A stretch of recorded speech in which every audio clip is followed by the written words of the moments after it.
السلام علیکم ورحمۃ اللہ تعالی وبرکاتہ۔ الصلاۃ والسلام علیک یا رسول اللہ وعلی آلک واصحابک سیدی یا رسول اللہ صلی اللہ تعالی علیہ وسلم۔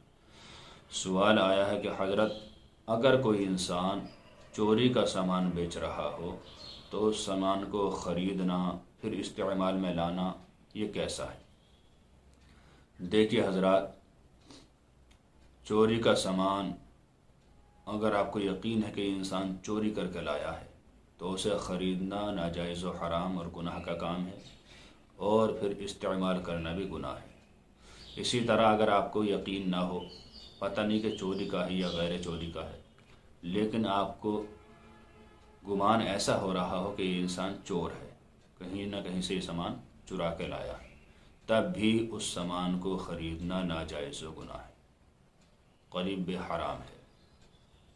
اسی طرح اگر کوئی انسان سامان لے کر آیا اور اس نے بتایا نہیں، نہ آپ کو گمان ہوا، تو اس سامان کو خریدنا جائز ہے۔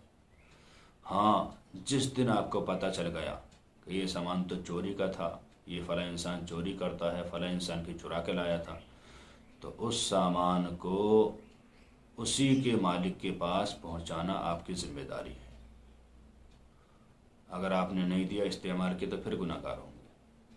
اسی طرح اگر کوئی سامان آپ نے خرید لیا، آپ کو پتہ نہیں تھا یہ چوری کا تھا، لیکن بعد میں پتہ چل گیا، لیکن یہ پتہ نہیں چلا کہ اس کا مالک کون ہے، یہ کہاں سے چرا کر لایا تھا، کس کی چیز ہے یہ، تو پھر علماء کرام فرماتے کہ ایسے چیز کا صدقہ کرنا واجب ہے، یعنی غریبوں کو، فقیروں کو دینا واجب ہے۔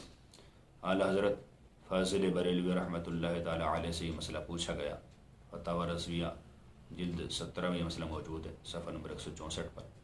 تو آپ نے بتایا کہ اگر یقین ہو کہ یہ چوری کر کے لایا ہو تو لینا بالکل حرام، استعمال کرنا ناجائز و گناہ، اور گمان ہو تب بھی حرام، اور اگر گمان بھی نہیں، یقین بھی نہیں، اور خرید لیا، لیکن جس دن پتہ چلا کہ یہ فلاں انسان کی چیز چرا کے لایا تھا، تو اسی انسان کو لوٹانا واجب ہے۔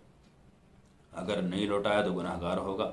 اگر مالک نہ ملے تو فرماتے کہ غریب کو یا کسی فقیر کو وہ سامان دے دینا چاہیے، فقیروں پہ تصدق کر دینا چاہیے۔